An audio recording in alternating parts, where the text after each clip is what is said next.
ഹാഷിയ ലിറ്ററേച്ചറിനെ കുറിച്ച് അക്കാദമിക ലോകത്ത് നടക്കുന്ന ഡെവലപ്മെന്റുകളെ കുറിച്ച് വളരെ കൃത്യമായ ധാരണയും ഓരോ മേഖലയിലും അതിന്റെ ആഴങ്ങളിൽ ഇറങ്ങി ചുമക്കൊണ്ടുള്ള പ്രസന്റേഷനുകളുമാണ് ഇവിടെ നടന്നത്. ഞാൻ ആദ്യമായി ആ പ്രസന്റേറ്റേഴ്സിനെ കൺഗ്രാറ്റുലേറ്റ് ചെയ്യാൻ ഉദ്ദേശിക്കുകയാണ്. നമ്മളൊക്കെ മനസ്സിലാക്കിയതുപോലെ ഹാഷിയകള്, താലീക്കാത്തുകള് ഇസ്ലാമിക തസ്നീഫാത്തിന്റെ മേഖലകളിൽ വന്ന വൈവിധ്യങ്ങളെ സൂചിപ്പിക്കുന്ന മേഖലകളാണ്. നേരത്തെ Ahmed El Shamsy the Hashiya in Islamic law a sketch of the Shafi'i literature എന്ന് പറഞ്ഞിട്ട് 2013 കുറച്ചുകൂടി മുമ്പുള്ള ഒരു വർക്കാണ്. അദ്ദേഹം അന്നാണ് ഹാഷിയകളെ കുറിച്ചുള്ള പുനരാലോചനകൾ വന്നുകൊണ്ടിരിക്കുന്നത്. അതിന് തൊട്ടു മുമ്പ് വരെ 70കളിലെ 80കളിലെ അല്ലെങ്കിൽ 20ാം നൂറ്റാണ്ടിന്റെ തുടക്കത്തിലൊക്കെ ഹാഷിയകൾ എന്ന് പറഞ്ഞാൽ അല്ലെങ്കിൽ താലീക്കാത്തുകൾ എന്ന് പറഞ്ഞാൽ മാർജനാലിയ, സൂപ്പർ കമന്ററീസ് തുടങ്ങിയ നമ്മുടെ കമന്ററി ലിറ്ററേച്ചറിനെ കുറിച്ച് പൊതുവെ വിലയിരുത്തപ്പെട്ടിരുന്നത് അതൊരു സ്റ്റെഗ്നേഷന്റെ അലാമത്തായിട്ടാണ്. അഥവാ ഇജ്തിഹാദ് നിലച്ചത് കൊണ്ട് സ്വതന്ത്രമായി ഒറിജിനലായി പുതിയ കാര്യങ്ങൾ പറയാൻ പരിമിതിയുള്ളത് കൊണ്ട് പണ്ഡിതന്മാര് മുൻഗാമികളായ വലിയ ആളുകളെ കുറിച്ച് അല്ലെങ്കിൽ അവരുടെ ആ വാക്കുകളെ കുറിച്ച് അതിനെ വിശദീകരിക്കുക മാത്രമാണ് ഈ ഹാഷിയകള്, കമന്ററികളൊക്കെ ചെയ്തത്. അതുകൊണ്ട് തന്നെ അതിനൊന്നും ഒറിജിനാലിറ്റി ഇല്ല, ഒന്നും ഓഫർ ചെയ്യാനില്ല എന്ന ഒരു പ്രതലത്തിലായിരുന്നു ഓറിയന്റലിസ്റ്റ് പഠനങ്ങളൊക്കെ നേരത്തെ തന്നെ പോയിരുന്നത്. ആദ്യകാലം മുതലുള്ള ഗോൾഡ് സിഹർ അടക്കമുള്ള, ജോസഫ് സാഖ്ത് അടക്കമുള്ള ആളുകൾ മുതൽ കേൾസൺ അടക്കമുള്ള ആളുകൾ, അതേപോലെ ഈ അടുത്ത കാലത്ത് വന്ന ഗിബ് പോലത്തെ, ബർണാർഡ് ലെവിസിനെ പോലത്തെ ആളുകളൊക്കെ വളരെ വലിയ ക്രിറ്റിസിസം ആയിരുന്നു ഹാഷിയ ലിറ്ററേച്ചറിന്, കമന്ററികൾക്കെതിരെ പറഞ്ഞിരുന്നത്. എന്നാൽ ഇന്ന് ഈ ഒരു രീതി മാറുകയും നിരവധി ആളുകള് ഹാഷിയകളിലുള്ള ഒറിജിനാലിറ്റിയെ കുറിച്ച്, അതിലുള്ള പുതിയ കാഴ്ചപ്പാടുകളെ കുറിച്ച്, അത് ഓരോ കാലത്തിനോടും സംവദിക്കുന്ന രീതികളെ കുറിച്ച് ധാരാളം പഠനങ്ങൾ വരുന്നുണ്ട്. അഹമ്മദ് അഷംസി തന്നെ സൂചിപ്പിക്കുന്നുണ്ട്. ജർമ്മൻ ഓറിയന്റലിസ്റ്റ് ആയ എഡ്വാർഡ് സഹാവ്, അദ്ദേഹം ജർമ്മനി ഈ ആഫ്രിക്കൻ രാജ്യങ്ങളിലെ കോളനിവൽക്കരണത്തിന്റെ ഭാഗമായി ഷാഫി മദ്ഹബിലെ ഗ്രന്ഥം ജർമ്മൻ ഭാഷയിലേക്ക് ട്രാൻസ്ലേറ്റ് ചെയ്യുന്ന ഒരു പ്രോജക്റ്റ് അവതരിപ്പിച്ചപ്പോ അന്ന് ബാജൂരിയുടെ ഷറഹാണ്, ഹാഷിയാണ് അത് ജർമ്മനിയിലേക്ക് ട്രാൻസ്ലേറ്റ് ചെയ്തത്. ബാജൂരി 1860കളിൽ വഫാത്തായ പണ്ഡിതനാണ്. ഈ ഹാഷിയ 10-20 വർഷത്തിനകം തന്നെ 1897 അതിന്റെ ആദ്യമായ ജർമ്മൻ ട്രാൻസ്ലേഷൻ വരുന്നത്. നമുക്കറിയാം, ഇന്ത്യയിൽ ബ്രിട്ടീഷുകാർ വന്നപ്പോ ഹിദായ അടക്കമുള്ള പല ഹനഫി ഗ്രന്ഥങ്ങളും ഇംഗ്ലീഷ് ലാംഗ്വേജിലേക്ക് ട്രാൻസ്ലേറ്റ് ചെയ്തിരുന്നു. കാരണം അവരുടെ അഡ്മിനിസ്ട്രേറ്റീവ് പർപ്പസിന് വേണ്ടിയിട്ട്, അവിടുത്തെ ജുഡീഷ്യൽ പർപ്പസിന് വേണ്ടിയിട്ട് ടെക്സ്റ്റ് ബുക്കുകൾ ആവശ്യമുള്ളത് കൊണ്ട് ഇങ്ങനെ പുസ്തകങ്ങൾ ട്രാൻസ്ലേറ്റ് ചെയ്തിരുന്നു. അപ്പൊ എന്തുകൊണ്ട് ഇങ്ങനെ ആധികാരികമായ ഇമാം ഷാഫിയുടെയോ അല്ലെങ്കിൽ അതിനുശേഷം വന്ന വലിയ മുജ്തഹിദുകളുടെയൊക്കെ കിതാബ് എടുക്കാതെ ബാജൂരിയുടെ ഈ വർക്ക് എന്തുകൊണ്ട് ട്രാൻസ്ലേറ്റ് ചെയ്യുന്നു എന്നതിന് അദ്ദേഹം അതിന്റെ തുടക്കത്തിൽ വിശദീകരണം നൽകുന്നുണ്ട്. അപ്പൊ അദ്ദേഹം പറയുന്നത്, ഇവ ആധുനിക ലോകം, അന്നത്തെ ആധുനിക ലോകം, അദ്ദേഹം അത് ബാജൂരിയുടെ കിതാബ് ഇറങ്ങി 10-20 വർഷങ്ങൾക്കുള്ളിലാണ് അത് ജർമ്മനിയിലേക്ക് ട്രാൻസ്ലേറ്റ് ചെയ്യുന്നത്. അപ്പൊ ഇതാണ് ലേറ്റസ്റ്റ് ആയിട്ടുള്ള മോസ്റ്റ് ഒഥോറിറ്റീവ് വർക്ക് എന്ന് അദ്ദേഹം അതിനെ കുറിച്ച് വിശദീകരിക്കുന്നുണ്ട്. അതേപോലെ തന്നെയാണ് മറ്റൊരു ഓറിയന്റലിസ്റ്റ് പണ്ഡിതനായ ക്രിസ്റ്റിയാൻ സ്നൗക്ക് ഹർഗ്രോച്ച്. അദ്ദേഹത്തിന്റെ വിലയിരുത്തല് അദ്ദേഹം പറയുന്നുണ്ട്, ഷിർവാനിയുടെ ഹാഷിയയാണ് ഒരുപക്ഷെ ഏറ്റവും പോപ്പുലറായ ഹാഷിയ എന്നുള്ളത്. അപ്പൊ എന്തുകൊണ്ട് ഇങ്ങനെ ഹാഷികൾക്ക് ഈ കാലഘട്ടത്തിൽ, മധ്യകാലഘട്ടത്തില് അല്ലെങ്കിൽ പ്രീ മോഡേൺ കാലഘട്ടത്തില് ഇത്രമാത്രം സ്വാധീനം ഉണ്ടായി എന്നതിനെ കുറിച്ച് അവര് ചർച്ച ചെയ്യുന്നുണ്ട്. ഇതില് പ്രധാനമായും 2 വിഷയങ്ങളാണ് അവർ സൂചിപ്പിക്കുന്നത്. ഒന്ന്, അതോറിറ്റിയുമായി ബന്ധപ്പെട്ട പ്രശ്നം. കാരണം നമുക്കറിയാം ഹദീസ് ലിറ്ററേച്ചറിലേക്ക് നമ്മൾ സാധാരണ പറയാറുണ്ട് വിജാദത്ത് എന്നാണ് നമ്മൾ സാധാരണ പറയാറുള്ളത്. കിതാബുകള് നമുക്ക് ഒരു സോഴ്സിൽ നിന്നല്ലാതെ സനദിലൂടെ ഇജാദത്തിലൂടെ അല്ലാതെ ഒരു ടെക്സ്റ്റ് കിട്ടിയാൽ അതിനെ കുറിച്ച് വിജാദത്ത് എന്നാണ് സാധാരണ പറയാറ്. കിട്ടല് നമുക്ക് എവിടുന്നേലും സംഗതി കിട്ടുക എന്നുള്ളത്. അപ്പോ പ്രിന്റിംഗ് പ്രസ് ഒക്കെ വന്നതിന് ശേഷമുള്ള പലപ്പോഴും നമ്മുടെ കിതാബുകളുടെ അതോറിറ്റി എന്ന് പറഞ്ഞാൽ അത് വിജാദത്താണ്. വിജാദത്ത് ശരിക്ക് ഇജാദത്തിന്റെ എല്ലാ തലങ്ങളും കഴിഞ്ഞ് അവസാന ലെയറിലാണ് ഇങ്ങനെ ഏതെങ്കിലും ഒരു കിതാബ് ഇന്ന ഓർഡറുള്ളതാണ് എന്ന് പറഞ്ഞ് ലഭ്യമാകുക എന്നതിന്റെ സ്ഥാനം വരുന്നത്. അപ്പൊ പണ്ടത്തെ കാലത്ത് എന്ന് പറഞ്ഞാൽ ഒരു കിതാബ് എന്ന് പറഞ്ഞാൽ അത് ട്രാൻസ്മിഷൻ ആയിരുന്നു, ഇജാദത്തിലൂടെ കൈമാറ്റം ചെയ്യപ്പെട്ടു പോവുകയായിരുന്നു. എന്നാൽ പിന്നീട് അത് നിലക്കുകയും പിന്നീട് പ്രിന്റിംഗ് പ്രസ് കൂടി വരികയും ചെയ്തതോടെ മാനുസ്ക്രിപ്റ്റിലേക്ക് അല്ലെങ്കിൽ ഷ്യൂഹുമാർ ഡയറക്റ്റ് ആയിട്ട് ഒരു കിതാബിലേക്ക് ആക്സസ് ഇല്ലാത്ത ഒരു കാര്യം വന്നു. നമ്മളൊക്കെ ഒരു പ്രിന്റിംഗ് പ്രസ് നിന്ന് പബ്ലിഷേഴ്സിന്റെ നിന്ന് കിതാബ് വാങ്ങുന്നു, അത് വായിക്കുന്നു, അല്ലെങ്കിൽ ഇവിടെ ലൈബ്രറിയിൽ നിന്ന് കിട്ടുന്നത് ഒക്കെ നേരിട്ട് വായിക്കുന്നു. ഇതിന്റെ ഒതന്റിസിറ്റിയെ കുറിച്ച് നമുക്ക് ഡയറക്റ്റ് ആയിട്ട് ഒരു കണക്ഷനും ഇല്ല. ഏതെങ്കിലും ഒരു പ്രിന്റിംഗ് പ്രസ്സുകാര് അല്ലെങ്കിൽ ഇപ്പൊ നമ്മൾ PDF ആണ് നോക്കുന്നത്, ഓൺലൈനിലാണ് നോക്കുന്നത്, അല്ലെങ്കിൽ മക്തബ ഷാമിലെ കാലം കഴിഞ്ഞിട്ട് AI-യിലൊക്കെയാണ് നമ്മൾ നോക്കുന്നത്. അപ്പോ ഇത് ഒതന്റിക് ആയ കിതാബാണോ എന്ന് നമുക്ക് ഉറപ്പുവരുത്താൻ പറ്റില്ല. ഇങ്ങനെ ഒരു അൺസർട്ടിനിറ്റി ഉണ്ടായത് കൂടിയായിരുന്നു പ്രത്യേകിച്ച് അന്ന് അപ്പൊ അദ്ദേഹം അന്ന് പറയുന്നുണ്ട്, ഇമാം ഷാഫിയുടെ കിതാബിലുമോ റിസാലയോ ലൈബ്രറികളിൽ പോലും തപ്പിയാൽ കിട്ടൂല. കാരണം ആളുകൾ അത് വായിക്കുന്നില്ല, അല്ലെങ്കിൽ അതിന്റെ കിതാബുകൾ പബ്ലിഷ് ചെയ്യുന്നില്ല, മാനുസ്ക്രിപ്റ്റുകൾ വളരെ കുറവാണ്. എന്നാല് ബാജൂരിയുടെ ഈ അദ്ദേഹത്തിന്റെ ദർസുകളില് ബാജൂരിയുടെ കിതാബ് 400-ൽ പരം പണ്ഡിതന്മാർ ഒരൊറ്റ സദസ്സിൽ തന്നെ അത് കേൾക്കുകയും പഠിക്കുകയും അതിന്റെ ഇജാദത്ത് വാങ്ങുകയും ചെയ്തിരുന്നു.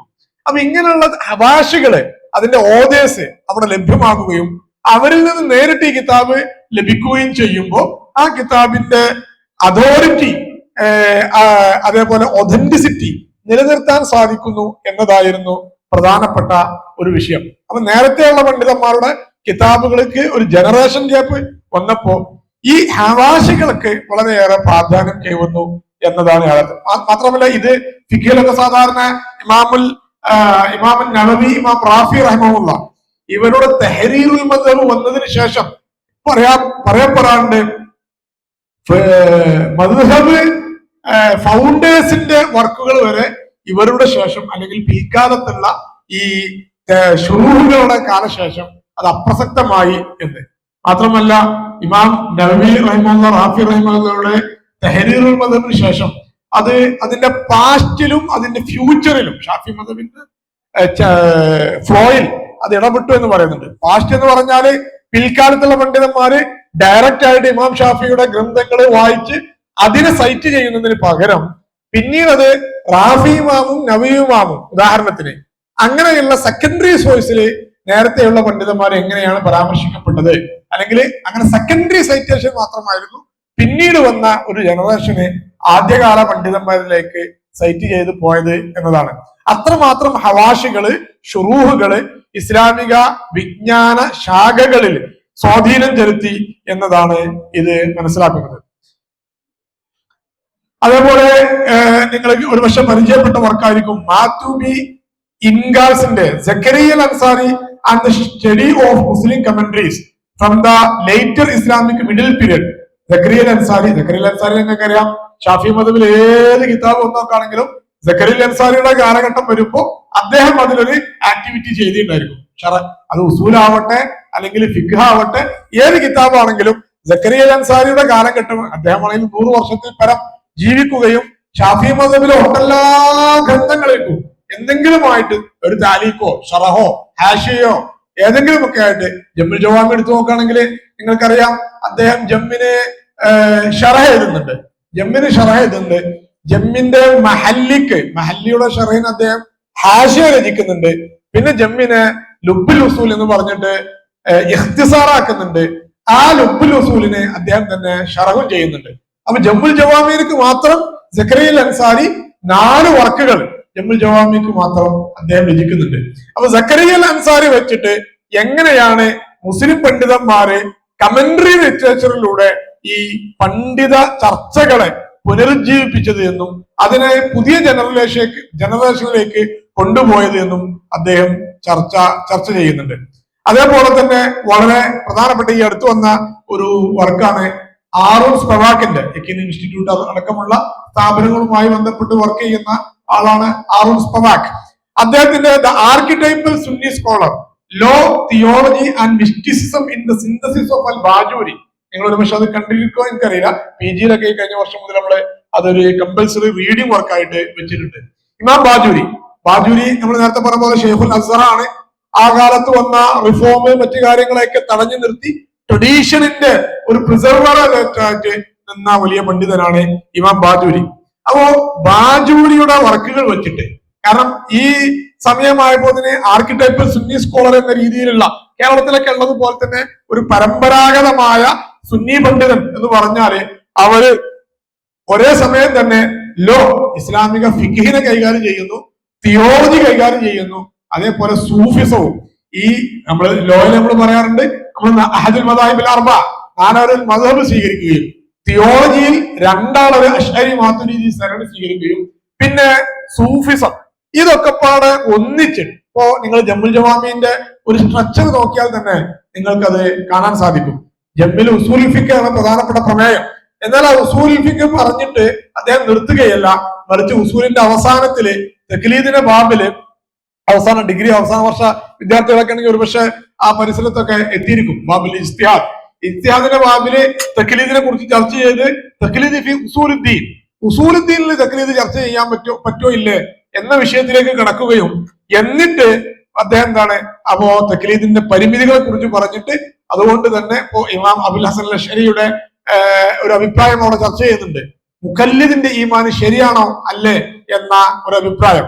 അപ്പൊ അത് പറഞ്ഞിട്ട് മുമ്പ് അതിന് ഒരു എക്സ്പ്ലനേഷൻ കൊടുക്കുന്നത് എയ്തിഖാദും ജാസിം ഉണ്ടെങ്കിൽ മുഖല്ലിദിന്റെ ഈമാനും ശരിയാണ്, എയ്തിഖാദും ജാസിം ഇല്ലാതെയാണ് അദ്ദേഹം വിശ്വസിക്കുന്നത് എങ്കിൽ ആ ഈമാൻ ശരിയല്ല എന്ന് പറഞ്ഞിട്ട് അടുത്തൊരു ഹെഡിങ് ഇടാണ്. അതുകൊണ്ട് തന്നെ താഴെ പറയുന്ന കാര്യങ്ങളൊക്കെ നിങ്ങൾ ഉറച്ചു വിശ്വസിച്ചോളി എന്നും പറഞ്ഞിട്ട് നേരെ തിയോളജിയിലേക്ക് കടക്കുകയും ഒരു ചെറിയ ട്രേറ്റീസ് ഓൺ ദ തിയോളജി, ചെറിയ റിസാല, ഇൽമുൽ അഖീദയിലുള്ള ഒരു റിസാല അദ്ദേഹം നൽകുകയും ചെയ്തു. അത് കഴിഞ്ഞ് ഖാത്തിമയിലേക്ക് എത്തുമ്പോൾ തസവൂഫും കൊണ്ടുവന്നു. ഇങ്ങനെ മധ്യകാലഘട്ടത്തിലുള്ള പണ്ഡിതന്മാരൊക്കെ ഈ മൂന്ന് ഡിസിപ്ലിനുകളെ തിയോളജി, ലോ ആൻഡ് തസവൂഫ്, ഈ മൂന്ന് മേഖലകളെയും ഒരുമിച്ച് കൂടിയായിരുന്നു അവരുടെയൊക്കെ വർക്കുകൾ വന്നിരുന്നത്. താലീഖാത്തിന്റെ രീതികൾ പറയുമ്പോ സത്യത്തിൽ താലീഖാത്ത് എന്നുള്ളത് പിൽക്കാലത്ത് വന്ന ഒരു മേഖലയല്ല. ഇസ്ലാമിന്റെ രചനാകാലത്ത് തന്നെ താലീഖാത്ത് തുടക്കം മുതലേ ഉണ്ട്. ആദ്യകാല പണ്ഡിതന്മാരുടെ ചരിത്രങ്ങൾ എടുത്തു നോക്കുകയാണെങ്കിൽ ധാരാളം പണ്ഡിതന്മാർക്ക് താലീഖാത്ത് വന്നതായിട്ട് നമുക്ക് കാണാൻ സാധിക്കും. ബഹുമാനപ്പെട്ട അൽ ഇസ്ഫറാനിയുടെ, അബു ഹാമിദ് അൽ ഇസ്ഫറാനിയുടെ അത്തഅലീഖ എന്ന ഫുറൂഉൽ ഫിഖിലുള്ള കിതാബ് 50 വാള്യങ്ങൾ ഉണ്ടായിരുന്നു എന്നാണ് തബഖാത്ത് ഷാഫിയത്തുൽ കുബ്രയിൽ മഹാനായ താജുദ്ദീൻ സുബിക്ക് റഹിമഹുല്ലാഹ് പറയുന്നത്. 406 അദ്ദേഹം വഫാത്താകുന്നത്. അപ്പോഴേക്കും അദ്ദേഹം എഴുതിയ താലീഖ, അത് അന്ന് താലീഖ എന്ന് പറഞ്ഞാൽ പണ്ഡിതന്മാരൊക്കെ രചനയിലേക്ക് താലീഖിലൂടെയാണ് പോവുക, എല്ലാ പണ്ഡിതന്മാരും. കാരണം അവര് ടീച്ചിങ്, അതേപോലെ ലേണിങ്, അതോടൊപ്പം കിതാബുകൾ, തസ്നീഫ്, ഈ 3 ആക്ടിവിറ്റീസും ഒന്നായിരുന്നു പണ്ഡിതന്മാർക്ക് പോയിരുന്നത്. നമുക്കറിയാം മഹാനായ ഇമാമുൽ ഹറമൈനിൽ ജുവൈനി റഹിമഹുല്ലാഹ്, അദ്ദേഹത്തിന്റെ നാട്ടിലൊക്കെ ഉണ്ടായ ഇമാം കുശേരി അടക്കമുള്ള ആളുകളൊക്കെ റിഹല നടത്തിയതുപോലെ ഇമാമുൽ ഹറമൈനിൽ ജുവൈനിയും നാട്ടിലുള്ള പ്രശ്നങ്ങളൊക്കെ ആയപ്പോ അവിടുന്ന് റിഹല പോയിട്ട് പിന്നെ ഹറമൈനിൽ അദ്ദേഹം താമസിക്കുന്നുണ്ട്. ഈ ഹറമൈനിൽ 10 വർഷത്തോളം അദ്ദേഹം നിന്നിട്ട് അപ്പൊ അദ്ദേഹം തദ്രീസ് നടത്താണ്, പഠിപ്പിക്കുന്നു. അതോടൊപ്പം മക്കയിലേക്ക് വരുന്ന മുഴുവൻ ആളുകളിൽ നിന്നും അവരുടെ നാടുകളിലുള്ള സ്കോളാസ്റ്റിക് ഡിബേറ്റുകളെ കുറിച്ച്, അവിടെയുള്ള ചർച്ചകളെ കുറിച്ച് അദ്ദേഹം പഠിക്കുകയും അവ രേഖപ്പെടുത്തുകയും ചെയ്യുന്നു. ഈ ദർസും ഇങ്ങനെ പല രാജ്യങ്ങളിൽ നിന്ന് വരുന്ന അറിവുകളും ക്രോഡീകരിച്ചിട്ടാണ് പിന്നീട് അദ്ദേഹം നിഹായത്തുൽ മത്ലബ് ഫി ദിറായത്തുൽ മദ്ഹബ് എന്ന ഷാഫി മദ്ഹബിന്റെ വിഖ്യാതമായ ഗ്രന്ഥം അദ്ദേഹം രചിക്കുന്നത്. അപ്പൊ അതിലൂടെ നിഹായത്തുൽ മത്ലബ്, നിങ്ങൾക്ക് ലോകത്തിന്റെ ഏത് ഭാഗത്ത് പോയാലും കിട്ടാവുന്ന ചർച്ചകളൊക്കെ ഇരു ഹറമുകളിൽ നിന്ന് അദ്ദേഹം കളക്ട് ചെയ്യും. ഡാറ്റാ കളക്ഷൻ എന്നൊക്കെ ഇപ്പൊ പറയാറുണ്ട്. ഈ പ്രോസസ്സിലൂടെ തന്നെയായിരുന്നു നമ്മുടെ പരമ്പരാഗത പണ്ഡിതന്മാരും ഇങ്ങനെ ഈ മേഖലയിലേക്കൊക്കെ പോയത്. അങ്ങനെ നിഹായത്തുൽ മത്ലബ്, ഇതേപോലെയുള്ള ഓരോ ഗ്രന്ഥങ്ങളും വലിയ വലിയ താരീഖുകൾ അവരെ പഠന, ഇപ്പോ ജമ്മുൽ ജവാമിയിലേക്ക് വരികയാണെങ്കിൽ എന്റെ ഒരു ആർട്ടിക്കിൾ ഉണ്ട്, നിങ്ങൾക്ക് വേണമെങ്കിൽ വിശദവിവരങ്ങൾ അതിൽ ദ റിസപ്ഷൻ ഓഫ് അസുബ്കീസ് ജംഉൽ ജവാമി എന്ന് പറഞ്ഞിട്ട് ഇന്തോനേഷ്യയിലെ ഒരു ജേണലില് കഴിഞ്ഞ വർഷം ഞാൻ പബ്ലിഷ് ചെയ്ത ഒരു വർക്ക് ഉണ്ട്. അപ്പൊ ആ വർക്കിനാണ് ജംഉൽ ജവാമിന്റെ ടെക്സ്റ്റൈൽ ഫാമിലി എന്ന് പറയും. അഹമ്മദ് കൂരിയാടൊക്കെ അദ്ദേഹത്തിന്റെ പല വർക്കിലും റിപ്പീറ്റഡ് ചെയ്ത് ഉപയോഗിക്കുന്ന ഒരു പദാവലിയാണ് ടെക്സ്റ്റൈൽ ഫാമിലീസ്. ഇസ്ലാമിക ചരിത്രത്തില് ഓരോ ടെക്സ്റ്റുകളും അതൊരു ഫാമിലിയായി രൂപപ്പെടുകയാണ്. മഹമ്മൂദ് ഫത്തുൽ മീനിനെ കുറിച്ച് ഖുറ ഫാമിലി, ഖുറത്തുൽ ഐന് അല്ലെ, ഖുറത്തുൽ ഐനിന് കേരളത്തിൽ നിന്നും ആഗോളതലത്തിൽ നിന്നും ഈജിപ്തിൽ നിന്നും മക്കയിൽ നിന്നും ഇന്തോനേഷ്യയിൽ നിന്നും ഒക്കെ ഖുറത്തുൽ ഐനിന് എന്താവുന്നു വിവിധ തരത്തിലുള്ള ഷറഹുകള് വരുന്നു. ഈ ഷറഹുകൾക്കിടയിലൊക്കെ മഹമ്മൂദിനെ പോലത്തെ ആളുകള് അത് ജിയോഗ്രഫിക്കലായിട്ടൊക്കെയാണ് അല്ലെങ്കിൽ പൊളിറ്റിക്കലൊക്കെ ആയിട്ടാണ് അതിനെ കണക്ട് ചെയ്യാറുള്ളത്. എന്തൊക്കെയായാലും ശരി, ഇവരുടെ പണ്ഡിതന്മാരുടെ കോണ്ടക്സ്റ്റ്, അവരുടെ നാട്ടിലുള്ള ചർച്ചകള്, അവരുടെ ഓറിയന്റേഷന്റെ രീതികള്, ഇതിനൊക്കെ അനുസൃതമായിട്ട് ഇവരൊക്കെ മുസന്നിഫിനോട് ഓദറിനോട് ഡിബേറ്റ് ചെയ്യുകയും അല്ലെങ്കിൽ ഹാഷികൾ തമ്മിലുള്ള ഡിബേറ്റുകൾ നടക്കുകയും ചെയ്യുന്നത് നമുക്ക് കാണാം. അപ്പൊ ഇങ്ങനെ ഓരോ ടെക്സ്റ്റൽ ഫാമിലികൾ, അത് ഉസൂൽ ഫിഖിന്റെ മേഖലയിൽ വരാണെങ്കിലും നമുക്ക് കാണാൻ കഴിയും. അത് നേരത്തെയുള്ള മഹാനായ ഇമാമുൽ ഹറമൈനിയുടെ ബുർഹാന്, അത് കഴിഞ്ഞിട്ട് അൽ മുസ്തഫ, ഇതൊക്കെ വന്നപ്പോ പിന്നീട് വന്ന പ്രധാനപ്പെട്ട കിതാബുകളൊക്കെ ഇതിലേക്ക് റെഫർ ചെയ്തിട്ടാണ് വരുന്നത്. മഹാനായ റാസി ഇമാമ് തന്നെ മഹ്സൂൽ എഴുതിയപ്പോ അതിന് ചില പേജുകൾ തന്നെ മുസ്തഫയിൽ നിന്ന് വന്നിട്ടുണ്ട് എന്ന് പിൽക്കാലത്ത് ഹാസില് തെഹ്സീൽ പോയ അർമവി ഇമാമൊക്കെ പറയുന്നുണ്ട്. അതിന് കാരണമായിട്ട് പറയുന്നത് ഇവര് ഏർലിയർ ടെക്സ്റ്റുകളൊക്കെ മനഃപ്പാടമാക്കിയിരുന്നു. 4-5 കിതാബുകളൊക്കെ മനഃപ്പാടാക്കിയിട്ടുണ്ടായിരുന്നു.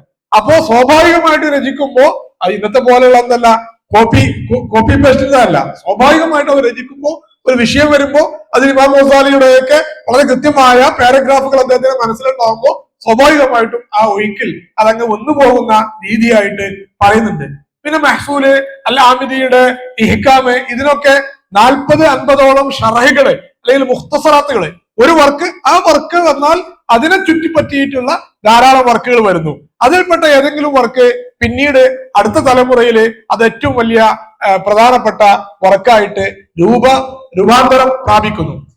അങ്ങനെ വന്നതാണ് ഖാദി ബൈലാവിയുടെ മിൻഹാജ്.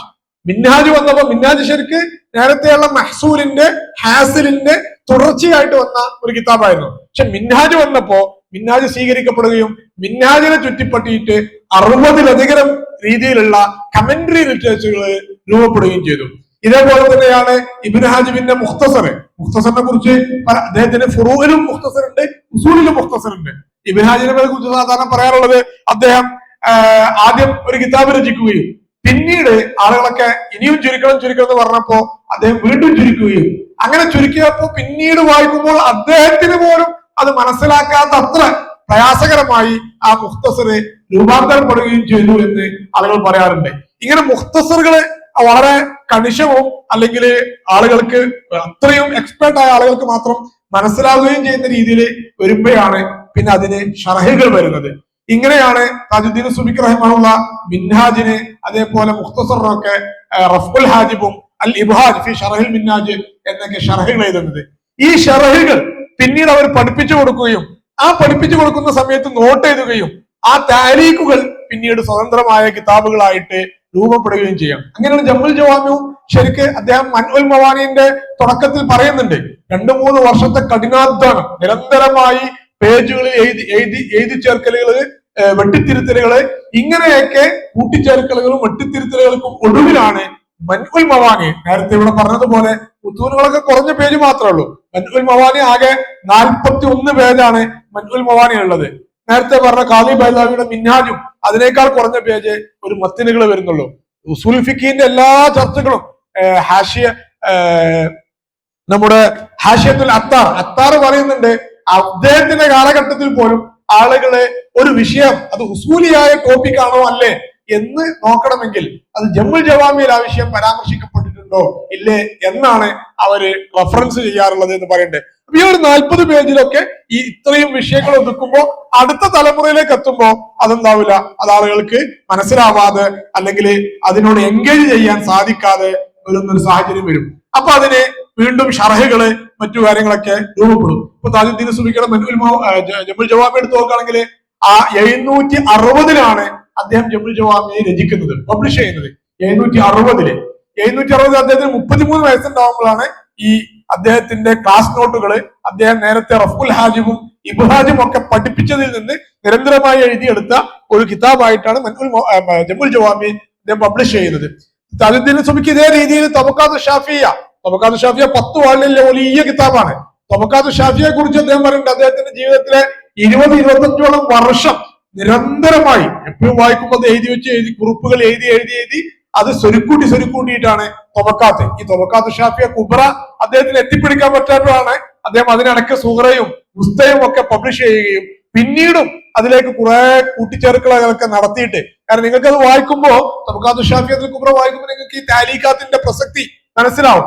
കാരണം ഒരു ഓതർഷിപ്പ് എന്ന് പറഞ്ഞാല് ഇരുന്നിട്ട് പെട്ടെന്ന് എഴുതി തീർക്കുന്നതല്ല, നിരന്തരമായ റിസർച്ചിന്റെ അവരുടെ ക്ലാസുകൾക്കിടയിൽ അവർ എഴുതി വെക്കുന്ന ഡയറി കുറിപ്പാത്തുകള് ഇങ്ങനെ ഡയറികളിലൂടെ ഉണ്ടാക്കിയെടുക്കുന്ന ഒരു കാര്യമാണ് പ്രധാനപ്പെട്ട കിതാബുകളുടെയൊക്കെ പിറവിക്ക് പിറകിൽ എന്ന് നമുക്ക് മനസ്സിലാക്കാൻ സാധിക്കും.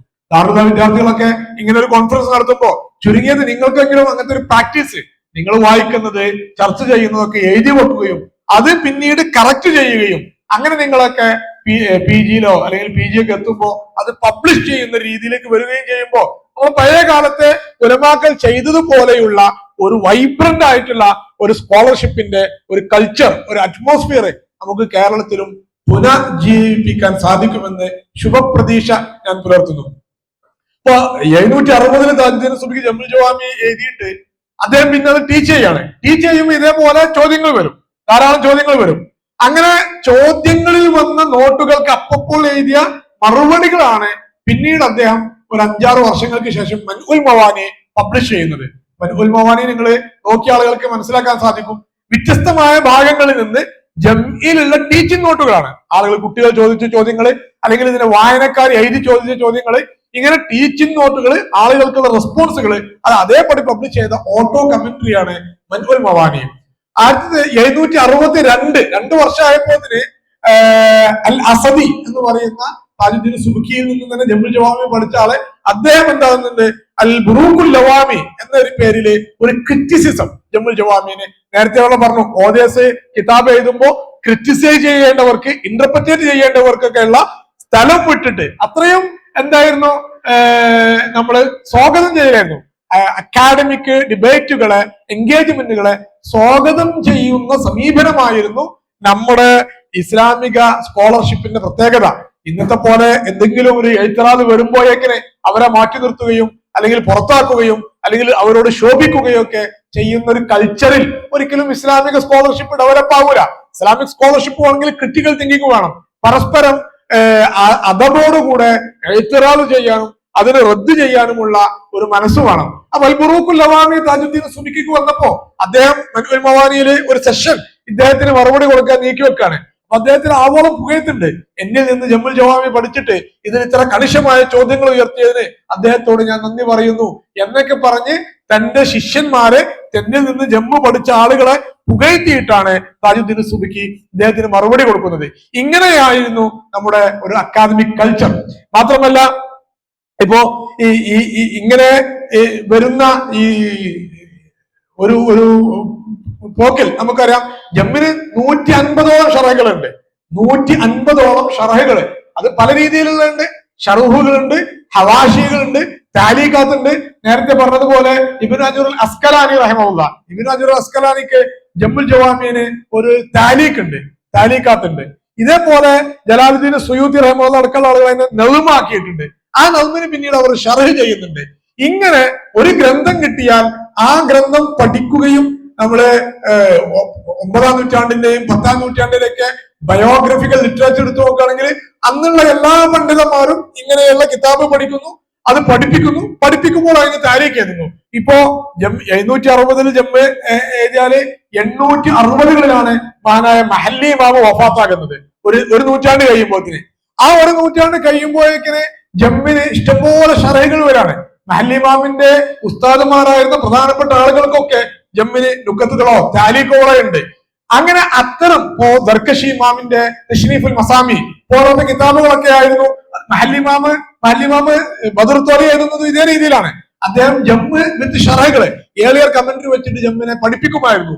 ഈ പഠിപ്പിക്കുന്ന ദർസുകൾ 10-20 വർഷത്തോളം അദ്ദേഹം പഠിപ്പിക്കുമ്പോഴാണ് പിന്നെന്താവുന്നത്, അതൊരു സ്വതന്ത്രമായ ഒരു ഷറഹായിട്ട് അദ്ദേഹം രചിക്കുന്നത്.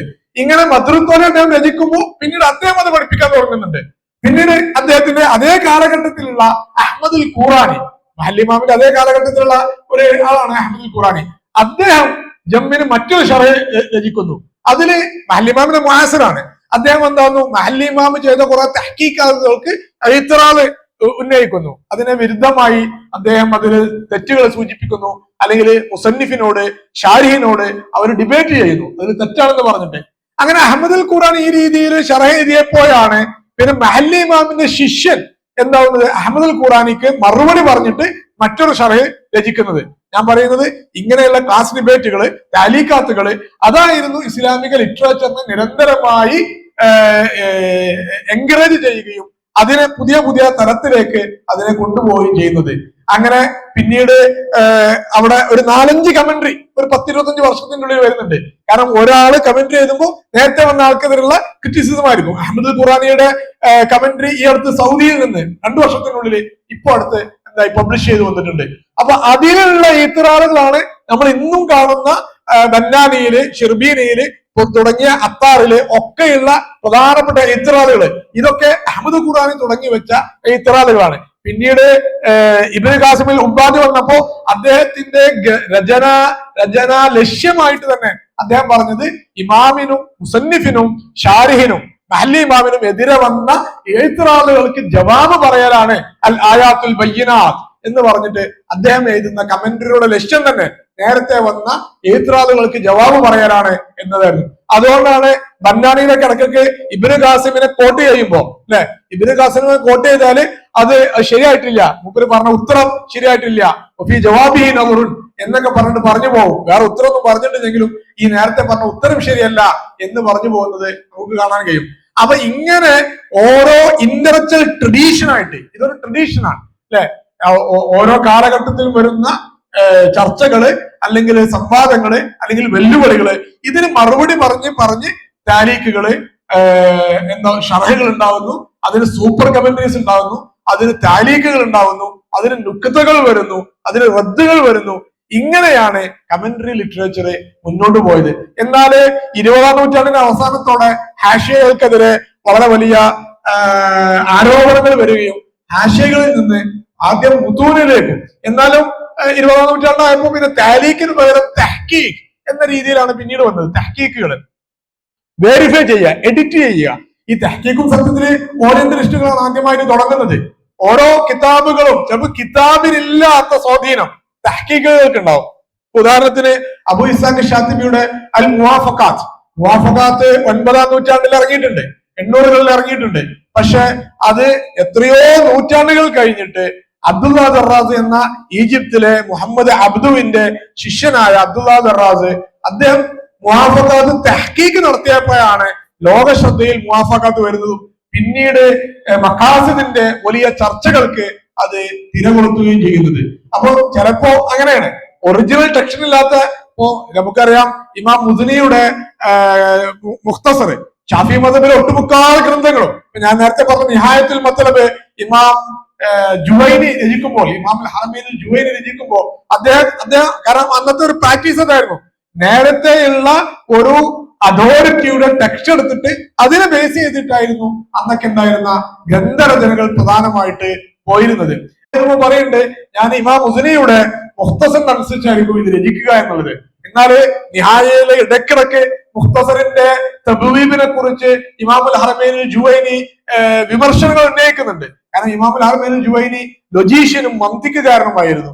അതുകൊണ്ട് തന്നെ അദ്ദേഹത്തിന് തബ്വീബിലൊക്കെ കൃത്യമായ കാഴ്ചപ്പാടുകൾ ഉണ്ടായിരുന്നു. പക്ഷെ ഞാൻ ഒരു ടെക്സ്റ്റിനെ ഫോളോ ചെയ്യുന്നത് കൊണ്ട് തന്നെ ഈ തബ്വീബിനെ മാറ്റിമറിക്കാൻ ഞാൻ താല്പര്യപ്പെടുന്നില്ല എന്ന് പറഞ്ഞ് ഇങ്ങനെ ആയിരുന്നു ഒന്നും കൂടി ബെറ്റർ എന്ന് പറഞ്ഞ് നിഹായയില് ഇമാം ജുവൈനി റഹിമഹുല്ലാഹ് പോവുകയാണ്. പക്ഷെ അത് ഇമാമുൽ ഗസാലിയിലേക്ക് എത്തപ്പോ എന്തായി, ഇമാം ജുവൈനി തുടങ്ങി വെച്ച ഈ ആശയങ്ങളെ, ഈ തബ്വീബിന്റെ കാഴ്ചപ്പാടുകളെ ഇമാമുൽ ഗസാലി റഹിമഹുല്ലാഹ് അദ്ദേഹത്തിന്റെ വജീസിലും വസീത്തിലും ഒക്കെ അപ്ലൈ ചെയ്യുകയും ഷാഫി മദ്ഹബിന് പുതിയ ഒരു തർത്തീബ്, തബ്വീബിന്റെ ഒരു ശൈലി സംഭാവന ചെയ്യുകയും ചെയ്യുന്നുണ്ട് ഇമാം ഗസാലി റഹിമഹുല്ലാഹ്. അപ്പൊ ഞാൻ പറഞ്ഞു വരുന്നത് തെഹ്കീഖാത്തുകള്, ആധുനിക ലോകത്ത് തെഹ്കീഖാത്തുകളാണ്, വെരിഫിക്കേഷൻസ്, എഡിറ്റഡ് പബ്ലിക്കേഷൻസുകൾ ധാരാളം കാണാം. ഡോക്ടർ അഹമ്മദ് ഷാക്കിർ ഈജിപ്തിലുണ്ടായിരുന്ന പണ്ഡിതനായിരുന്നു. തെഹ്കീഖി മേഖലയിൽ ഒരു കാലത്ത് ഏറ്റവും കൂടുതൽ ശുദ്ധമായ സംഭാവനകൾ അർപ്പിച്ച റഈസുൽ മുഹഖിഖീൻ എന്ന് അക്കാദമിക ലോകത്ത് അറിയപ്പെടുന്ന പണ്ഡിതനാണ് ഡോക്ടർ അഹമ്മദ് ഷാക്കിർ. അദ്ദേഹം റിസാലയ്ക്ക് തഹ്കീഖ് നൽകുന്നുണ്ട്, പല പണ്ഡിതന്മാർക്കും അദ്ദേഹം, അതേപോലെ മുസ്നദ് അഹമ്മദിന് തഹ്കീഖ് നൽകുന്നുണ്ട്, അതേപോലെ ഇബ്നു ഹസ്മിന്റെ കിതാബുകൾക്ക് അദ്ദേഹം തഹ്കീഖ് നൽകുന്നുണ്ട്, ധാരാളം ഗ്രന്ഥങ്ങൾ. അപ്പോ താലീഖിൽ നിന്ന് പോന്നിട്ട് തഹ്കീഖ് എന്നൊരു മേഖലയിലേക്ക് കഴിഞ്ഞ ഒരു നൂറ്റാണ്ടില് പ്രത്യേകിച്ച് പബ്ലിക്കേഷന്റെ ഒരു സമയം വന്നപ്പോ നമുക്ക് കാണാൻ കഴിയും. തഹ്കീഖ് ധാരാളം ആളുകൾ, നിങ്ങൾക്കൊക്കെ ഒരുപക്ഷെ തഹ്കീഖ് മേഖലയിൽ സംഭാവനകൾ അർപ്പിക്കാൻ സാധിക്കും. ഇതേപോലെ തന്നെ ഇപ്പോ പുതിയതായിട്ട് വന്ന, നിങ്ങൾ ഒരു വിഷയം കണ്ടിട്ടുണ്ടായിരിക്കും, ഇപ്പോ തശ്ജീറുകൾ ജംഉൽ ജവാമീനടക്കം അൽ ഹക്കീം അൽ ഇൽമിയ, അത് പല കിതാബുകൾക്കുണ്ട്, സ്റ്റഡി വർക്കുകൾക്കൊക്കെ അൽ ഹക്കീം അൽ ഇൽമിയ എന്ത് ഒരു കിറ്റുകള്, ലേണിംഗ് കിറ്റ് സാധാരണ സിലബസിലൊക്കെ പറയാറുണ്ട്. ഇതേപോലെ ജംഉൽ ജവാമീനൊക്കെ ഹസൻ അൽ ബുഖാരി, ആമിർ ബഹജത്ത് തുടങ്ങിയ ആളുകളൊക്കെ കൂടിയിട്ട് സൗദിയിൽ നിന്ന് ഒരു അൽ ഹക്കീം അൽ ഇൽമിയ.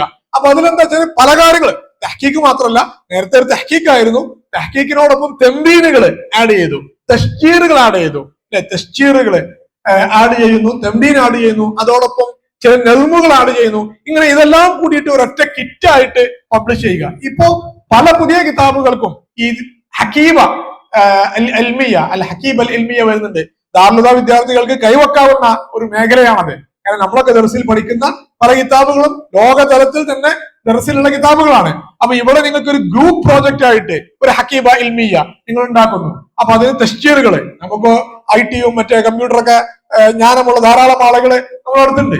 അപ്പൊ ഇതിനെ പിക്ചറൈസ് ചെയ്തിട്ട് ആളുകൾക്ക് കൃത്യമായി മനസ്സിലാക്കാൻ പറ്റുന്ന രീതിയിൽ ഈ ആശയങ്ങളെ തശ്ജീർ ചെയ്യുകയും ഇതിനാവശ്യമായ ആക്ടിവിറ്റീസുകൾ, തെംബീനുകൾ ആഡ് ചെയ്യുകയും അതോടൊപ്പം പുതിയ ചർച്ചകളിലേക്കുള്ള ഇഷാറത്തുകൾ ആഡ് ചെയ്യുകയും ചെയ്തിട്ട് ഒരു ലേണിംഗ് കിറ്റ് ആയിട്ട് നമുക്ക് നമ്മുടെ പാഠ്യപദ്ധതിയിലുള്ള കിതാബുകളൊക്കെ പബ്ലിഷ് ചെയ്യാവുന്നതാണ്. നമുക്ക് അതിനോട് നിരന്തരമായി എൻഗേജ് ചെയ്യാനും, അപ്പൊ അത് ഏറ്റവും ലേറ്റസ്റ്റ് ആയിട്ട് കിതാബുകളെ എൻഗേജ് ചെയ്യുന്ന ഇതിനു മുമ്പ് നമുക്ക് കാണാൻ പറ്റാത്ത ഒരു കാര്യമാണ്. തഹ്കീഖും നേരത്തെ ഇല്ലാത്ത മാനുസ്ക്രിപ്റ്റ് പബ്ലിഷ് ചെയ്തപ്പോഴാണ് തഹ്കീഖ് വന്നത്. അതിനേക്കാൾ ഡെവലപ്ഡ് ആയിട്ടാണ് തശ്ജീർ വന്നു, ഹക്കീബ ഇൽമിയ എന്ന ഒരു മേഖല.